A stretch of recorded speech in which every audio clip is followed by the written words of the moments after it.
नमस्कार विद्यार्थी मित्र आणि मैत्रिणींनो, आजचा टॉपिक खूप इम्पॉर्टंट आहे। मी प्रत्येक टॉपिक असं तुम्हाला म्हणत नाही की शेवटपर्यंत पहा, परंतु आजचा व्हिडिओ नक्की शेवटपर्यंत पहा। जे विद्यार्थी इयत्ता 10वी बोर्ड परीक्षेची किंवा 12वी बोर्ड परीक्षेची तयारी करत आहेत त्या विद्यार्थ्यांसाठी हा खूप इम्पॉर्टंट व्हिडिओ आहे। तर सर्वांनी आपल्या मित्रमैत्रिणींपर्यंत हा व्हिडिओ नक्की पोहोचवा। तर बघा मित्रांनो, आपल्याला आजचा टॉपिक बघायचा आहे की बोर्ड परीक्षांची तयारी कशी करावी आणि आपल्याला 7 मंत्र आहेत ते ध्यानात ठेवायचे आहेत। तर बघा, बोर्ड परीक्षा सध्या तोंडावर आलेल्या आहेत, म्हणून गोंधळून जाऊ नका, ताण तर अजिबात घेऊ नका। तयारीसाठी तुम्हाला कमी वेळ शिल्लक असताना आपल्या तयारीची गती वाढवण्यासाठी पुढे मी काही टिप्स दिलेले आहेत, त्या टिप्स तुम्ही आत्मसात करा, निरोगी राहा व चांगला अभ्यास करा। तर मित्र आणि मैत्रिणींनो, पुढच्या 7 टिप्स आपल्याला पाहायच्या आहेत। ते 7 कानमंत्र आहेत तुमच्यासाठी। तर बघा, इथे बघा, बोर्डाच्या परीक्षा अगदी काही दिवसावर येऊन ठेपलेल्या आहेत। एकीकडे करोना काळ आणि यंदा ऑनलाईन पद्धतीनेच बहुतांश शिक्षण झालेलं आहे। परीक्षा मात्र मित्र आणि मैत्रिणींनो काय होत आहेत, ऑफलाईन पद्धतीने होणार आहे। त्यामुळे साहजिकच विद्यार्थी त्यांच्या पालकांवर थोडा जास्त ताण आहे। खरे पाहता कोणताही ताण घेणे योग्य नाही, पण विद्यार्थ्यांनी परीक्षा म्हटली की थोडंफार दडपण येतच। आणि तुम्हाला माहिती आहे की CBSE, ICSE आणि ISC बोर्डाच्या परीक्षा पुढील काही महिन्यातच आहेत आणि राज्य मंडळांच्याही परीक्षा काही महिन्यात, आता पुढच्या महिन्यामध्ये होऊ घातल्या आहेत। आता वेळ खूप कमी आहे, तर विद्यार्थ्यांनी सर्वोत्तम प्रयत्न करण्यासाठी आणि परीक्षेवर लक्ष केंद्रित कशा प्रकारे करायचं हे आपल्याला इथे आज पाहायचे आहे। शालेय शिक्षकांनी आणि कोचिंग क्लासेसनी तुमचा अभ्यासक्रम पूर्ण केलाच असेल, ठीक आहे। मला माहिती नाही की शालेय शिक्षकांनी आणि कोचिंग क्लासेसनी केला का नाही, परंतु आपल्या यशप्राप्ती एज्युकेशनने ऑनलाईन मार्फत पूर्ण अभ्यासक्रम पूर्ण केलेला आहे आणि योग्य मार्गदर्शन पण केले आहे। त्यामुळे विद्यार्थ्यांची उजळणीही झालेली असेलच अशी मी आशा बाळगतो। पण आम्ही आता तुम्हाला काही 7 मंत्र देणार आहोत। ती मूलभूत मंत्र कोणती आहेत किंवा मूलभूत तंत्र कोणती आहेत ते आज आपल्याला पाहायचे आहे। तर बोर्ड परीक्षामध्ये चांगले गुण मिळवण्यासाठी तुम्हाला उपयोगी पडतील अशा 7 तंत्राची माहिती आपल्याला घ्यायची आहे। त्यातील पहिला तंत्र कोणता आहे ते पाहूया। तर त्यातील पहिला तंत्र आहे, कमी केलेल्या अभ्यासक्रमावरच लक्ष केंद्रित करा। कमी केलेल्या अभ्यासक्रमावरच म्हणजे मित्रांनो, हे इतर कोणत्याही वर्षासाठी महत्त्वपूर्ण ठरणार नसले तरी या वर्षी ते खूप निंजा तंत्र ठरते। सध्या सुरू असलेल्या साथीच्या रोगामुळे अभ्यासक्रम कमी केला आहे आणि विद्यार्थ्यांनी त्या कमी झालेल्या अभ्यासक्रमानुसारच परीक्षा द्यायची आहे। म्हणजे जो कमी अभ्यासक्रम रिड्यूस केलेला आहे, फॉर एक्झाम्पल आपण जर गणिताचा विषय घेतला तर गणित विषयामध्ये जो मेन्शुरेशन म्हणजे महत्त्वमापन चॅप्टर आहे तो तुम्हाला कमी करण्यात आलेला आहे, वगळण्यात आलेला आहे। तर तो चॅप्टरवर आता लक्ष केंद्रित करायचं नाही। जो अभ्यासक्रम तुम्हाला दिलेला आहे, यंदा पुरता जो अभ्यासक्रम लागू आहे, तर त्यातच सर्वात जास्त तुम्हाला काय करायचं आहे, लक्ष केंद्रित करायचं आहे। अभ्यासक्रमाचा भाग नसलेल्या कोणत्याही गोष्टीकडे काय करा, दुर्लक्ष करा। परीक्षेच्या दृष्टिकोनातून महत्त्वाच्या नसलेल्या गोष्टीवर अगदी 1 मिनिट वाया जाण्याची शिफारस या टप्प्यावर घ्यायची नाही। कशामुळे म्हणतोय, कारण वेळ कमी आहे। आता मेन्शुरेशन महत्त्वमापन हा चॅप्टर ठीक आहे की पुढे चालून स्पर्धा परीक्षेसाठी खूप महत्त्वाचा आहे, परंतु आता त्यामध्ये लक्ष केंद्रित करायचं नाही। स्पर्धा परीक्षेसाठी महत्त्वाचा आहे ना, तर बोर्ड परीक्षा झाल्याच्या नंतर तो चॅप्टर तुम्ही करू शकता। नेक्स्ट बघा, सेकंड आहे उजळणी। सेकंड काय आहे, उजळणी। बोर्ड परीक्षेच्या तयारीसाठी उजळणी हा एक महत्त्वपूर्ण पैलू आहे आणि आपल्या एकूण तयारीच्या धोरणाचा तो एक भाग असावा, हे समजून घेणे खूप महत्त्वाचे आहे। आणि शेवटच्या क्षणी संपूर्ण अभ्यासक्रमात सुधारणा करणे शक्य नाही, म्हणून काय करायचं की मागील वर्षाच्या परीक्षामध्ये जे विचारलेले प्रश्न आहेत, जे महत्त्वाचे प्रश्न आहेत, त्या प्रश्नावर तुम्ही लक्ष केंद्रित करा आणि हाच एक चांगला उपाय आहे। त्यानंतर झालेल्या अभ्यासाची या परीक्षेच्या आधीच्या दिवसामध्ये तुम्हाला काय करायचं आहे, केवळ सातत्याने उजळणी करायची आहे। कारण जरी तुम्ही अगोदर खूप काही वाचलेलं असेल, परंतु आता जर उजळणी केलं नाही तर काहीही महत्त्व राहणार नाही अगोदर केलेल्या अभ्यासक्रमाचे, ठीक आहे। थर्ड नंबरचा काय आहे मित्रांनो, थर्ड नंबरचा आहे बघा मॉक टेस्ट। मॉक टेस्ट म्हणजे काय की बोर्ड परीक्षासाठी तयारी करण्यासाठी शाळा आणि क्लासेस यांनी सराव परीक्षा आयोजित करतात.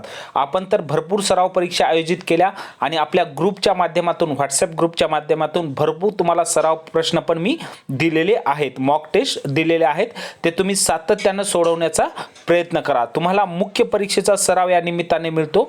त्यामुळे असा सराव असल्यास तुम्ही मुख्य अंतिम परीक्षेचा शक्य तितके काय राहू शकता, कम्फर्टेबल आणि शांत राहू शकता. ठीक आहे. मग ती कोणती एक्झाम असो, CBSE असो, ICSE असो, ISC असो किंवा राज्य मंडळांचे बोर्डाची परीक्षा असो. आणि त्यांच्या संकेतस्थळावर त्यांनी मागील वर्षांच्या प्रश्नपत्रिका पण तुम्हाला सरावासाठी उपलब्ध करून दिलेल्या आहेत. आणि आपण आपल्या व्हॉट्सअप ग्रुपच्या माध्यमातून पण सर्व विद्यार्थ्यांना सरावासाठी सरावासाठी आपण काय केलेले आहेत, प्रश्नपत्रिका उपलब्ध करून दिलेल्या आहेत. ज्या विद्यार्थ्यांना अजून प्रश्नपत्रिका मिळाल्या नसतील त्यांनी माझा हा कॉन्टॅक्ट आहे 8767325427 यावर तुम्ही कॉन्टॅक्ट करू शकता आणि जे काही तुम्हाला प्रश्नपत्रिका पाहिजे ते तुम्हाला भेटून जातील. नेक्स्ट 4th नंबरचं आहे बघा. 4th नंबरचं जे तंत्र आहे ते वेळेचे व्यवस्थापन. आता वेळेचे व्यवस्थापन म्हणजे मी बोर्ड परीक्षेची तयारी करत असतानाच्या वेळेच्या व्यवस्थापनाविषयी बोलत नाही, कारण आता वेळ कमी राहिलेला आहे. तर वेळेचे व्यवस्थापन कोणतं म्हणत आहे मी, परीक्षेच्या टाइम मॅनेजमेंट विषयी बोलत आहे. म्हणजे जो परीक्षेच्या वेळ असतो, ठीक आहे, जो एखाद्या वेळेस समजा मॅथमॅटिक्स पार्ट 1चा पेपर आहे, 2 तासाचा पेपर आहे, तर ते जी वेळ आहे त्या वेळेविषयी मी तुम्हाला बोलत आहे. तुम्हाला प्रत्येक विषयासाठी प्रश्नपत्रिकेचा नमुना माहीत असावा आणि तो सोडवण्यासाठी तुमचे असे एक निश्चित धोरण असायला हवे. म्हणजे प्रश्नपत्रिकेचा जर नमुना माहिती नसेल तर कोणते प्रश्न कुठे येतात हे तुम्हाला समजणार नाही. त्यामुळे प्रश्नपत्रिका मॉक टेस्ट द्या. विशिष्ट प्रश्नावरील वेळ कमी करणे, जास्त वजन असलेल्या प्रश्नासाठी वेळ वाटप करणे हा स्ट्रॅटेजीचा म्हणजेच रणनीतीचा काय असतो भाग असावा. म्हणजे बघा, फॉर एक्झाम्पल एखादा प्रश्न आहे की 4 मार्कचा प्रश्न आहे, कारण जास्त गुणाचा प्रश्न आहे, तर त्याच्यासाठी वेळ जास्त द्या.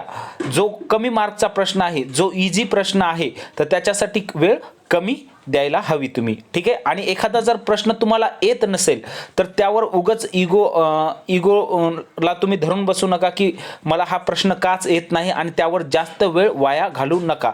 तो प्रश्न येत नसेल ना तर तो प्रश्न तुम्ही स्किप करा. नेक्स्ट आहे बघा, प्रश्नांना प्राधान्य. 5 नंबरचं काय आहे, प्रश्नांना प्राधान्य.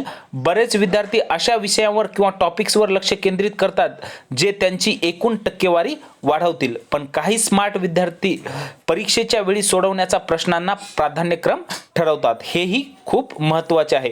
म्हणजे कोणता प्रश्न सोडवायला सोपा, कोणता प्रश्न जास्त गुण मिळवण्यासाठी मदत करणारा, कोणता प्रश्न वेळ खाऊ आणि कोणता प्रश्न तुम्हाला चांगल्या प्रकारे सोडवता येतं हे तुम्हाला माहीत असायला हवे. आणि दुसरी गोष्ट, जे प्रश्न आहेत, for example question number first, question number second, तर प्रश्न सिरियल वाईजच सॉल्व करा. ठीक आहे.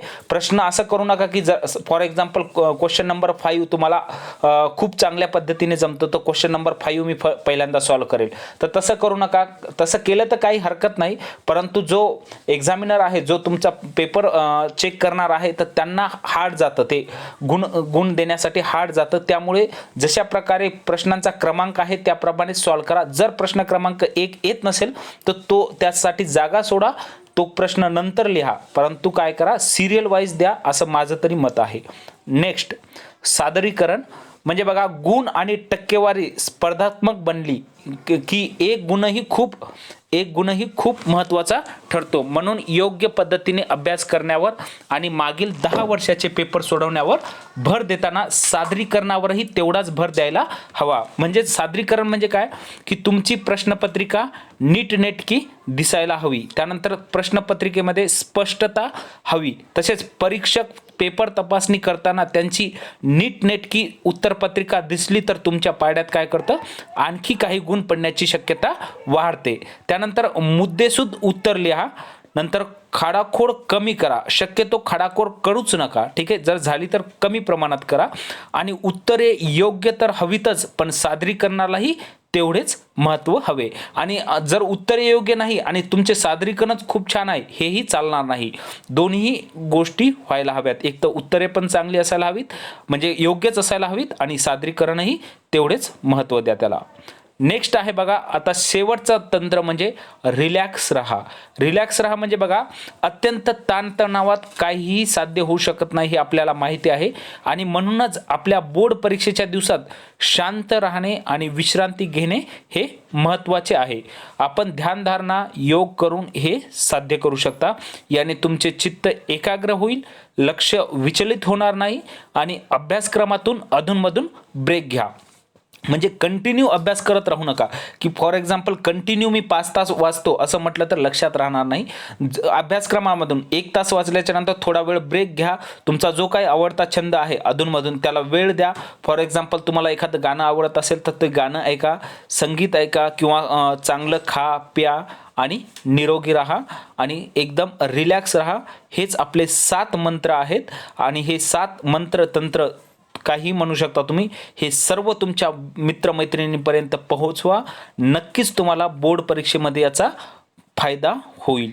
ठीक आहे. Thank you very much and have a good day.